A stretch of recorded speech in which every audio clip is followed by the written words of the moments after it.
Professora. Boa tarde a todos os ouvintes aqui do programa Inova Notícias, aqui na Rádio Cultura. Hoje, terça-feira, dia de Vala da Delegada. Vamos continuar falando um pouco sobre o Agosto Lilás? Então, na semana passada, nós conversamos aqui, falamos sobre essa campanha, né, que existe durante esse mês de agosto, a campanha do Agosto Lilás, que a respeito da conscientização, a questão da violência doméstica aí contra a mulher.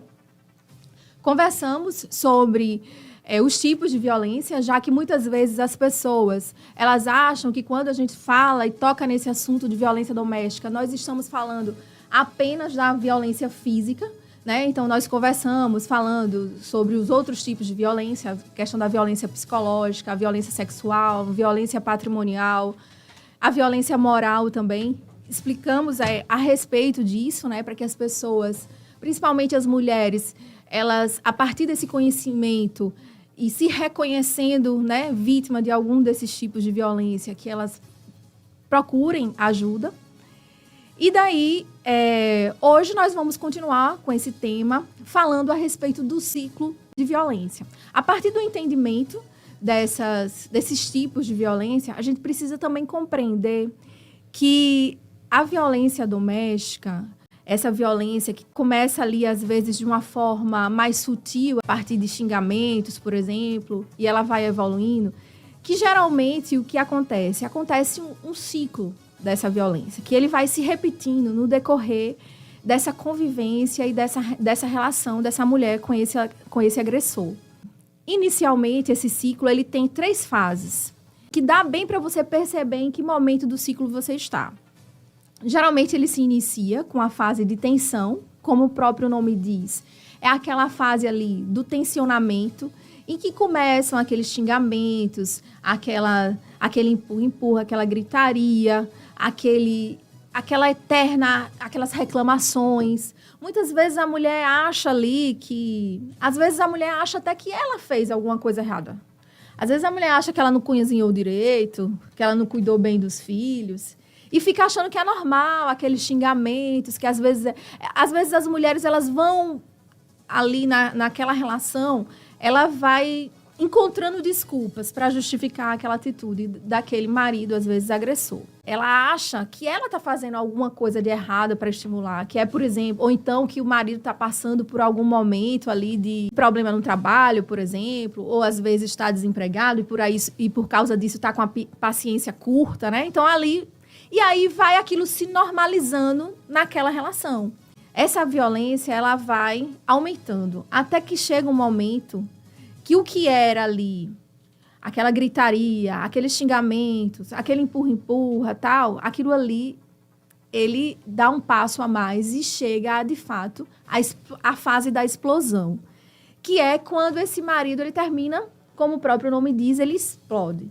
Eles podem, em que sentido? Porque aquela violência que estava ali na esfera dos xingamentos, ela se concretiza ali já numa violência física, numa agressão mesmo, em que você, às vezes, o marido chega a dar um murro nessa mulher, chega a espancar mesmo essa mulher.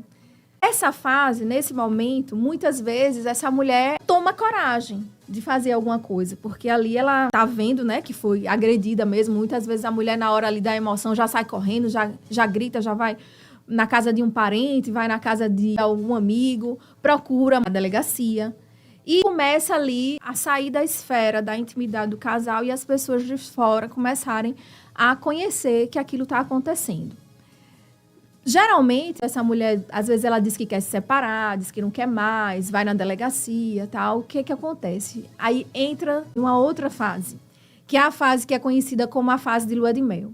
Esse marido, com medo de ser preso, com medo da Lei Maria da Penha, às vezes não quer mesmo se separar, ele começa a entrar na fase do romance novamente com a mulher. E entra numa fase que é conhecida como fase de lua de mel. E ele volta, ele melhora, ele promete que aquilo não vai mais acontecer, que aquelas agressões não irão se repetir. E a mulher acredita mesmo, ela deseja, né, que aquilo não aconteça mais. Essa mulher vai dando uma segunda chance a esse marido, que por um tempo ele fica ali naquela relação e por um tempo ele cumpre com o que ele disse, mas quando você tem uma relação que você não trata, às vezes, a causa mesmo dessas agressões, ele volta, ele passa um tempo bem, ele volta, trata essa mulher bem, fica de romance com ela, mas logo depois de um tempo, aquele ciclo, né, de violência, ele começa de novo. Aí volta os xingamentos, depois volta a explosão, depois volta o romance, e por aí vai. Cada vez numa velocidade, até a fase da explosão, numa velocidade mais rápida, né? E que até que pode vir a chegar ao feminicídio. Porque o feminicídio, ele não surge de matar uma mulher de repente. Essa violência, ela vai crescendo até chegar no feminicídio, que é quando você não tem mais o que fazer, porque não tem como você reparar mais, você não tem como trazer essa mulher de volta. E por que, delegada, a gente está conversando sobre isso? A gente está conversando sobre isso para que as pessoas compreendam que existe essa psicologia aí das relações, que isso se repete muito em muitas famílias, em muitos casos. Quando a gente visualizar aquilo acontecendo, ou com a gente, ou com uma pessoa próxima a nós, que a gente seja aquele primeiro a orientar, a ajudar, ou a própria mulher ela seja a primeira a perceber que ela está envolvida numa situação, num contexto de violência doméstica, e ela procure ajuda. E ela procure ajuda para que justamente o quê? O que a gente chama, e hoje nós estamos vendo muito nas campanhas, para que ela rompa esse ciclo de violência. Romper o ciclo de violência é justamente você chegar numa dessas fases aí, você já procurar ajuda, você procurar a delegacia da sua cidade, a delegacia especializada de atendimento à mulher da sua cidade, ou a unidade que existe, se for uma cidade que não tem delegacia especializada, ou procurar o CREAS, ou procurar o CRAS, ou procurar algum tipo de ajuda, ligar para o 180, ligar para o 181, e você procurar um tipo de ajuda para o quê? Para, através da interferência, né, do Estado, de alguém, de alguma instituição, seja dado um freio nessa violência que ela está aí crescendo de forma desenfreada.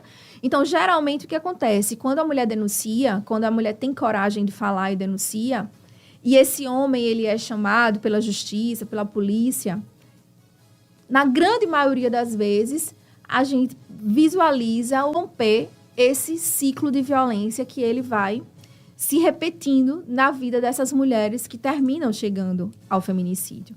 E o que é que as estatísticas elas mostram? Elas mostram que diante desse número, né, que todo mundo percebeu, não precisa muito de estatística, todo mundo percebeu o aumento do número de mortes de mulheres em decorrência, por conta do feminicídio. Todo mundo sentiu, né, de tantas informações que foram sendo dadas na mídia, na imprensa, vários casos eles foram acontecendo e cada vez... Eu lembro que teve períodos assim, que eram tantos casos que a gente... Vixe Maria, tá tanta mulher morrendo desse jeito, né? E isso realmente não acontece de uma hora para outra.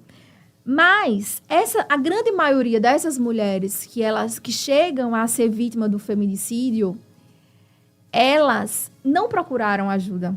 Elas não procuraram a delegacia. A grande maioria dessas mulheres, elas não procuraram pelas medidas protetivas de urgência. Ou seja, a grande maioria dessas mulheres preferiram o quê? Preferiram silenciar a respeito daquele problema, daquele sofrimento que ela estava tendo, daquilo que ela estava passando. E é isso que essa campanha, durante todo esse mês de agosto, ela busca orientar essa mulher, conscientizar essa mulher e as pessoas de toda a sociedade para que as pessoas não deixem chegar a esse ponto. Às vezes, depois que a mulher morre, o que eu podia ter feito para ajudar, né? Então, não dá para a gente ficar mais hoje no nosso país falando é porque é briga de marido e mulher, ninguém mete a colher. Não. Nesse contexto, no país que a gente vive, da forma que as coisas estão, em briga de marido e mulher, a gente ajuda a mulher. É assim que a gente tem que pensar. Que em briga de marido e mulher, a gente ajuda essa mulher a sair e a romper esse ciclo de violência. Porque, vejam, percebam, as consequências do feminicídio, elas transcendem ali a pessoa daquela vítima, daquela mulher. Ela deixa, a grande maioria dessas mulheres que morrem por feminicídio, em 80% dos casos, os agressores eles eram conhecidos. Eram o marido ou o ex-marido, né? Na grande maioria dos casos. Na grande maioria, essas mulheres que morrem, elas deixam filhos. E olha o problema que isso causa. Ela deixa esses filhos órfãos de mãe, né? E ainda mais com um pai que, às vezes, ou foi preso pelo contexto, ou está procurado pela polícia, ou, às vezes, como acontece também, casos em que o homem mata a mulher e depois se suicida. Então, olha a consequência disso. Destrói a família inteira. Quando você agride, você faz isso com a mulher, você termina atingindo ali todas aquelas pessoas. Eu me recordo que eu tive 2 casos de feminicídio que eles aconteceram numa mesma semana. Aquilo ali chega, na época, foi no período que eu trabalhava em Malhador, em Moita Bonita, e 2 homens resolveram matar 2 mulheres. Nenhuma delas tinham procurado a delegacia anteriormente. Não existia nenhum tipo de denúncia, nem nunca tinha chegado nenhuma informação. Mas aquela violência não começou naquele dia. Um desses 2 casos foi uma jovem de 26 anos, uma menina linda, linda. Ela tinha um relacionamento de um tempo, né? Ficou grávida, chegou a ter o filho, né? O bebê dela estava com 8 meses, mas ela percebeu ali que não queria mais aquele relacionamento, mas o ex-marido dela não aceitava. E ela, mesmo com a criança pequena, morando no interior, ela decidiu que queria se separar dele. Por quê? Porque ela já estava ali antevendo alguma coisa. Ela devia estar percebendo que ele era um homem violento, que ela não quis ir. Mas ela não procurou a delegacia. Ela apenas se separou e ele continuou ali atormentando, tentando reatar. Até que ele percebeu que ela não iria mais voltar mesmo o relacionamento. E em determinado dia, a criança já estava com 8 meses. Ele entrou em contato com ela, dizendo que queria levar um presente para o bebê, querendo levar um sapatinho para o bebê e levar o dinheiro da pensão.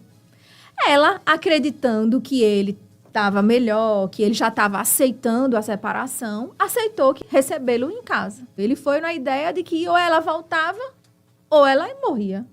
E aí, quando ele chegou lá, ele já foi com uma peixeira na mochila, já foi com a peixeira na mochila, insistiu lá na hora, insistiu muito para que ela voltasse o relacionamento. Ela se manteve firme, disse que não queria continuar com aquele relacionamento e ele, com a criança nos braços, ele esfaqueou aquela jovem e ela foi a óbito, morreu com a criança nos braços. Por isso que eu digo, tem que sim a família, quem está próximo, quem está percebendo aquele comportamento diferente do normal, aquele comportamento agressivo, ameaçador, tem que chegar e ajudar essa mulher a sair desse ambiente, a tomar forças, né?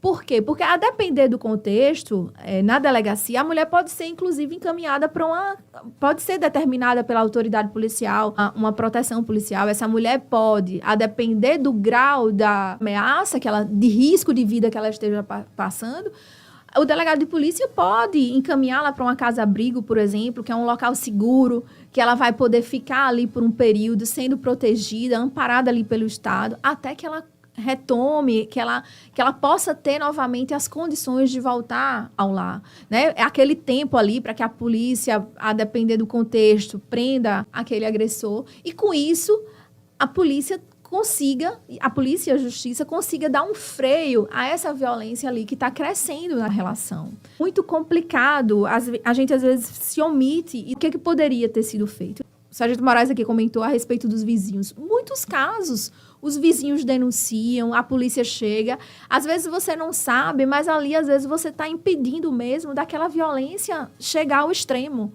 Então, são coisas que a gente, hoje em dia, não pode esperar acontecer para tomar alguma providência. A gente tem que se antecipar mesmo, chamar a polícia, se perceber que uma mulher está sendo vítima de violência, está ali sendo agredida naquele momento, é ligar para o 190, para a polícia tentar prender em flagrante esse agressor. não sendo uma situação de flagrante, mas que a mulher perceba, que a mulher veja que aquilo ali está sendo recorrente, que ela constantemente vem sendo vítima de situações de violência naquele contexto familiar, que ela procure ajuda, que ela procure a delegacia especializada, que ela procure a delegacia de sua cidade. Se ela não se sentir à vontade de ir para uma delegacia, que ela entre em contato com o 180, que ela faça uma denúncia através do 181, para que, através dessa denúncia, realmente assim, haja um freio e essa violência não chegue ao extremo. Então, eu vou encerrar agora aqui o programa, deixar um abraço, agradecer a todos, a audiência de vocês. Até dizer que na próxima terça-feira tem mais Fala Delegada. Mais informações a respeito dessas questões relacionadas à área de segurança pública. Entre em contato comigo através do meu Instagram, @flaviafelix.delegada. Se você quiser assistir novamente os programas, ouvir, rever, pode acessar lá o YouTube, tem também o Spotify. Agradecer a audiência de vocês. Na próxima semana tem mais Fala Delegada.